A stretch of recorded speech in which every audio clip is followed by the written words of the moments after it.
in KCB, but also general manager. Either title can apply. General manager, corporate banking, general lead, whatever, unit head, or general manager. Both names apply in our office. Now, why am I here as KCB talking about the cooperative movement? One, I must say, KCB is home to very many cooperatives in Kenya. We bank the largest SACCOs in this country today. In terms of innovation, if you are looking for an innovative partner, then at KCB, I can assure you, you will be at home. Today, all progressive SACCOs in the country bank with KCB. We have quite a number that I would mention, but by virtue of confidentiality, we normally say let's ignore the details. Banking is a game of confidentiality, and we must respect that. And you can imagine today, if you came to the bank, or you heard Peter was saying, Wanandegwa, ako na pesa fulani kwa hiyo benki, you will never forgive me. We are like doctors. We don't give details, but I can assure you, I've lent money to the tune of about 3 billion to one SACCO. I've lent money to all types of SACCOs in this market. My background is cooperatives. I found my father being a cooperator, working in the cooperative movement. He inducted me into the cooperative movement. And the moment we were in the cooperative movement, I developed a very strong passion for cooperatives. So why am I here today? I'm here because I'm KCB, and KCB is partnering with the Diaspora SACCO. I'm here today more as an advisor to our brothers within the SACCO that we are forming today. So basically, what is a SACCO? I want to take your mind back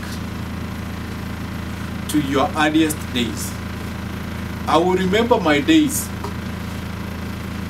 back in the village, predominantly a coffee sector, a coffee growing zone in Mount Kenya. My parents had coffee. This coffee was marketed through an agricultural produce and marketing cooperative society, a coffee cooperative society. What did they do? Everybody picked their coffee. We took it to the factory in our society. The society took over the crop, they processed, they marketed the crop, and we received money. I think that must have been common in Rorengo, is it? There are many societies around Rorengo, Othaya, Mukoroine, still doing the same thing today. So through the arrangement of cooperative societies, people came together. They recognized one fact, that they didn't have the financial muscle to do everything. You start planting your coffee, you harvest it, you process it, and market it abroad. So they came together. It worked perfectly. It has continued to work up to this day. With time, cooperatives changed. Cooperatives began in the 50s, I would say, maybe. Africans got into coffee growing in the 50s. Then, towards early 70s, we got a new phenomenon of cooperatives called SACCOs. SACCO means Savings and Credit Cooperative Society. Initially, we didn't call them SACCOs. We called them CS and CS, Cooperative Savings and Credit Society, CS and CS. Then it changed to Savings and Credit Cooperative Society. What do they do? What was their origin? Initially, if you recall well, banks in Kenya never extended credit to individuals, and particularly Africans. So they began as social groups, funeral committees. People would say, okay, chamas, karibuni. They began as chamas. We save something kidogo. When one of us has an issue, like death, medical. Then we would all raise money from that chama, the pooled fund, and assist that member. Then it went on. These guys realized over time we could also borrow from that kitty in the 70s. So people started saving consistently into that group fund and borrowing from the fund. What was the securities? Banks were not giving money because we had no security. We didn't have title deeds. Banks didn't like title deeds for security, and up to this day, banks don't like rural properties for security. So people found it very difficult to access credit in Kenya. But through SACCOs, they started, Mutindo, you save 1 shilling, you borrow 3 shillings. You save 1, you borrow 3. And who guarantees you? Fellow members. Eunice would guarantee. Eunice has a shilling in the SACCO. I have my shilling. I'm borrowing 3 shillings. So my shilling plus a shilling plus a Shtiva shilling become the security. You see, I would get the 3 shillings and I would say, if we don't pay, my 1 shilling becomes the security. Her guarantee backed up by 1 shilling and a shilling. But the only thing it could guarantee many people, because the belief was not everybody would default.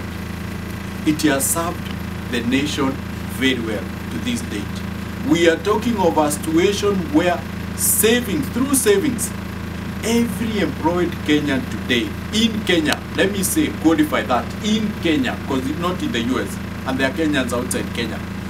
Every employed or every salaried Kenyan today, chances are, is a member of a cooperative society.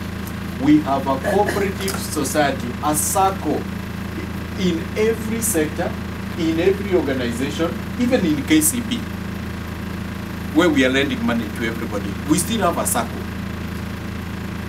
SACCOs have extended to all sectors now, even from formal employment to the informal employment. People are forming SACCOs. We have transport SACCOs today. People in the transport sector formed their SACCOs. And they save part of their income, their collections per day. And against that collection, they borrow. Now, what is interesting today? Virtually, I would say, a good number of people maintaining bank accounts also have accounts in the SACCOs. So what do SACCOs do? They mobilize savings. Assuming we have a group here, members of a SACCO, basically 10-15 people will form a SACCO. We mobilize our savings every month. You must save consistently, and as long as you are a member of that SACCO. That's one rule. You must save consistently, and there is a minimum amount that you must save. There is no maximum, but you must save consistently for the life. So what do? The first thing is you develop a culture of saving. And once we save, then we're able to lend. We borrow from the pool, because it's a pooled fund that anybody can borrow. We come up with types of loans: school fees, emergencies, development, where I could go buy a piece of land, I could buy a car, I could build. And when you look at Kenya today, most of the houses that we see, individual houses, they're financed by cooperatives. The cows that we see in our villages, they are financed by a cooperative society. Somebody is working, he borrows his 50,000, buys a cow and takes it to the village. Posho mills, business, enterprise funded by the cooperative. Now, that culture is in Kenya. I'm happy today. And when I met the team here saying, we have formed a SACCO in the US, I said, this is a great miracle. I want to show you what a SACCO can do in the US today from my computer. It's unfortunate we don't have I can't project this, but we can share